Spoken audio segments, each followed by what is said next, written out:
من قرآن کریم نے پہلی ہی شروع میں ذالکل کتاب کہا تھا. اس کو کتاب، دنیا کی کوئی کتاب ایسی ہے کہ جس کی زبان آپ نہ جانتے ہوں اور کتاب پڑھتے چلے جاتے ہوں؟ کوئی کتاب آپ بتا دیجیے.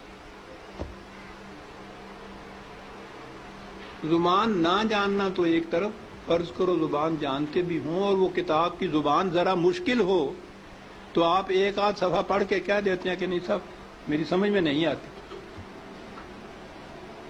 آپ کتاب پڑھتے ہیں تاکہ سمجھ لیں اس کو. خدا نے بار بار کہا ہے کہ ہم نے اس کو لسان عربی مبین میں واضح طور پر اس کو بیان کیا، لعلکم تعقلون، تاکہ تم سمجھ سکو. کتاب کو اگر سمجھ کے پڑھ لیا جاتا عزیزان من تو نہ ملوکیت باقی رہتی، نہ سرمایہ داری باقی رہتی، نہ مذہبی پیشوائیت باقی رہتی. سازش یہ کی گئی کہ سمجھنے کی بات یہ ہے نہیں، بغیر سمجھنے کے، بغیر مفہوم جاننے کے ان کے الفاظ کا دہرا دینا جو ہے اس سے نیکیاں مل جاتی. ایسا چکر دیا کہ کتاب کا سمجھنا جو تھا، سمجھنا کتاب کا بے معنی ہو گیا. بغیر سمجھے ہوئے اس کے الفاظ کا دہرا دینا عین مقصود یہ رہ گیا.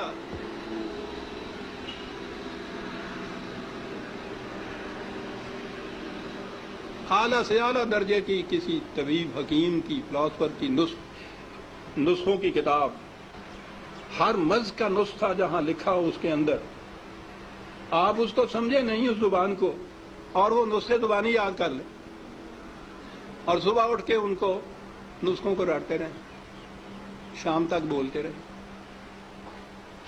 کچھ پتہ نہ ہو آپ کو کہ سونف کسے کہتے ہیں، ترنجبین کیا ہوتی ہے، اور پڑھتے چلیں. کیا مرض کی شفا مل جائے گی اس طرح سے؟ اس کتاب کا مصرف مقصد پورا ہو جائے گا؟ میں نے کہا ہے ابھی کہ ہے کوئی دنیا میں اور کتاب جس کے ساتھ یہ کچھ آپ کرتے ہوں؟ عزیزان من، اس کتاب عظیم نے کیا لیا ہے کہ ہم اس کے ساتھ یہ کرتے ہیں جو کسی کتاب کے ساتھ نہیں کرتے. یہ سب اس لیے کہ یہ سمجھ میں نہ آ جائے، کہیں ہو نہ جائے آشکارا شرع پیغمبر کہیں. یہ آج ہی کی سازش نہیں ہے، شروع سے چلی آ رہی ہے. یہ لگا دو اس لائن کے اوپر کہ دہراتے جاؤ اس کو ساتھ بغیر سمجھے. نہ وہ آگے جو امام کھڑا ہوتا ہے حافظ، اس کو پتا ہوتا ہے میں کیا لفظ دہرا رہا ہوں، نہ یہ سننے والوں کو پتا ہوتا ہے کہ یہ الفاظ کیا معنی رکھتے ہیں.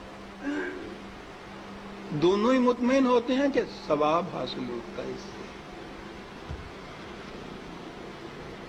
اس کتاب کے ساتھ کیا کی تو ہم میں اور ان میں کیا فرق ہے جن کے پاس وہ کتاب نہیں ہے؟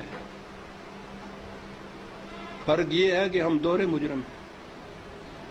ہے بھی کتاب، اور کتاب کو اتنا، اس کو پڑھنا تو کہیں گے نہیں، پڑھنا تو پھر بھی وہ ناظرہ پڑھا جاتا ہے جو دہراتے ہیں. ناظرہ پڑھنا بھی تو یہی ہوتا ہے، الفاظ ہی ہوتے ہیں جن کو دہراتے ہیں ہم.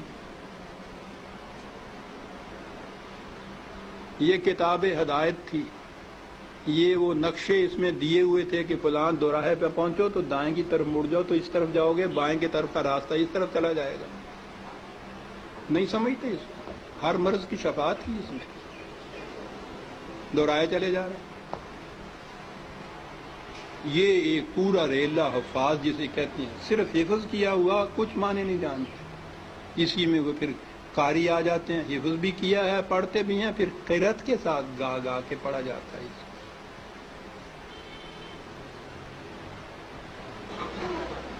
قانون کی کتاب گا کے پڑھنے کی. قرآن میں یہ لکھا ہوا ہے کہ چوری کرنے والا عورت ہو، چوری کرنے والی ہو، جرم کے عوض میں اس کے ساتھ یہ سزا اس کو دو. اب اس کو آپ گاتے چلے جائیے قانون کو.